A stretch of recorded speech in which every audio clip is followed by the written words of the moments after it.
I begin, I do want to introduce you to Zach. Very nice guy.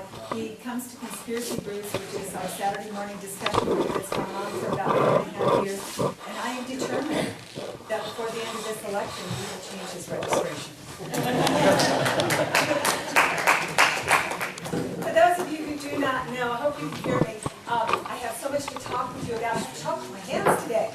I am Janice Arnold-Jones. I am running for the U.S. House of Representatives, and I want your vote. Ladies and gentlemen, I do not have to tell you, our nation is in trouble. No nation can survive without secure borders, energy independence, or the ability to feed its people.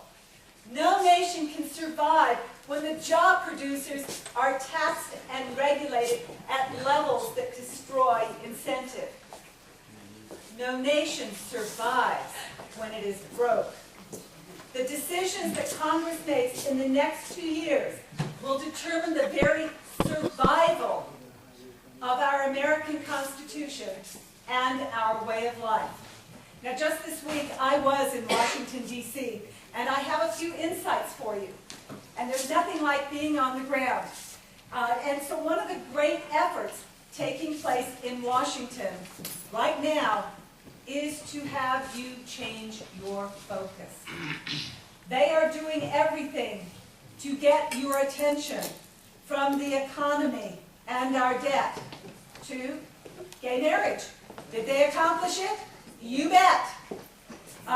They are also attacking one of the most interesting things, so I want to tease this apart so you understand what's happening. Attacking savings. Savings. So how does that happen? Well, let's start with the Buffett rule, although at my Saturday morning discussion they called it the buffoon rule.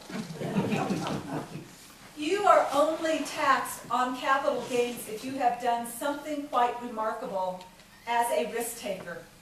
You made money and you saved it. And from those investments, you are charged a second tax called capital gains, but it is at a lower rate. No one pays capital gains who does not save money. And yet, you are supposed to think that anyone who pays capital gains is evil, is greedy. But what we know is that the very financial system that allows the risk takers to have the cash flow to take yet another risk to make another job is absolutely dependent upon the people who save their money and invest it in things like banks and other financial institutions. Keep your eye on the ball. Keep your eye on the ball, because then there's another way that they are trying to change your focus. I am sure that you have heard that all of our children should go to college. And all of you parents who have thought maybe my child doesn't want to go to college, or heaven forbid, you don't have enough money to send your child to college, the government will save you. Make sure your child has $100,000 debt when they graduate from college. What a great deal for our nation. It's wrong. Savings is important. It's part of our foundation.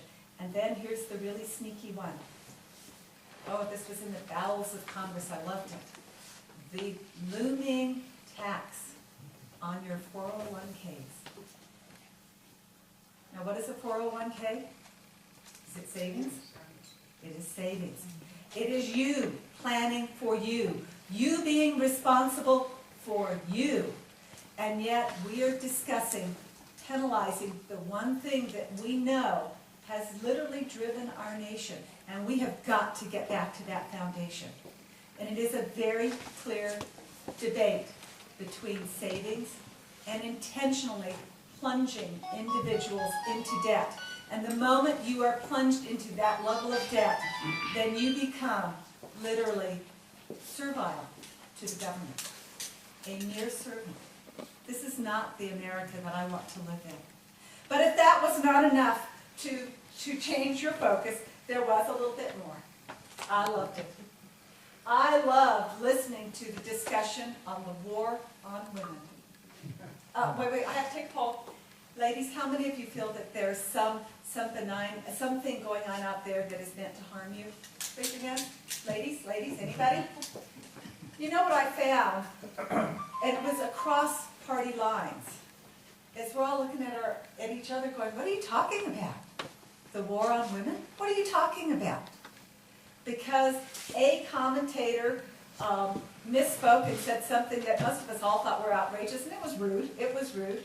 There's a war on women? But there is. And what I learned this week was that Emily's list, that stands for Early Money is Like Yeast. The Democrats do have it right on that account, Early Money is Like Yeast. That is a PAC for women running on the Democratic side of the ticket. They took out the domain name, they bought the domain name War on Women last October. Pretty interesting. Do you think there might be an effort here to change your focus?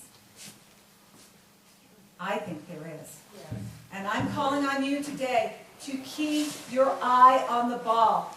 We're in trouble. Our nation is in debt. And the other underbelly that I listened to all week was the concept that no matter what we do, we can't balance the budget. It is not possible. And here are the numbers that they are talking about. If we leave every entitlement program, and including Social Security, which, by the way, I don't think is an entitlement program. I think I put my money in there. That's my program. If we leave all of those on the books and we remove all of the administrative programs and all of our national defense programs, we can't balance the budget. That was the discussion in Washington, D.C. this week. The job is huge, and it's going to be tough. And I have to tell you what, I do disagree with our president. You know, he was in a community college in Ohio about a week and a half ago, and he said this: right now, we have two competing visions for our future, and the choice could not be clearer.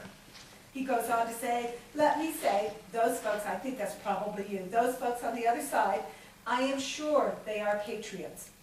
I am sure they are sincere in terms of what they say, but their theory is, I believe, is wrong. So I have to ask you, is the Constitution wrong? Is the American vision of hard work wrong? No. Those who came to our country in the last 400 years to achieve self-determination through hard work and sacrifice, are they wrong? No. And the principles that we get to keep what we earn from the fruits of our labor, are we wrong? No. You know what, I have to tell you what, I agree with Mitt Romney on this one. If you want to know where President Obama's vision leads, open your eyes, because we have been living it for at least the last 3 years. And the results, very clearly, a collapsing economy, growing welfare rolls, bigger government, growing illiteracy, and no jobs. No jobs. No jobs. And let me very clearly tell you what is happening in Albuquerque. Like it or not, Albuquerque is a federal economy. Our contractors hold intellectual capital for the well-being of this nation. When Congress fails to pass a budget, not one time, we are now on the 12th iteration. Everyone who has a federal contract may well still have that contract, but the contracts are not funded. What's that mean in real people's terms? It means if you are one of those contractors, your employer goes to you and says, can you use up all your vacation? I need for you to use all your sick time. Shoot, I can't keep you on full time anymore because they've not funded the contract. Will you go to project status? Well, at the end of the day, what has happened to our contractors, and this is our intellectual assets, our physicists, our engineers, our PhDs, this is happening. And so there are some people out there on project status, they've not had a paycheck in 6 months. The moment they sever from their company,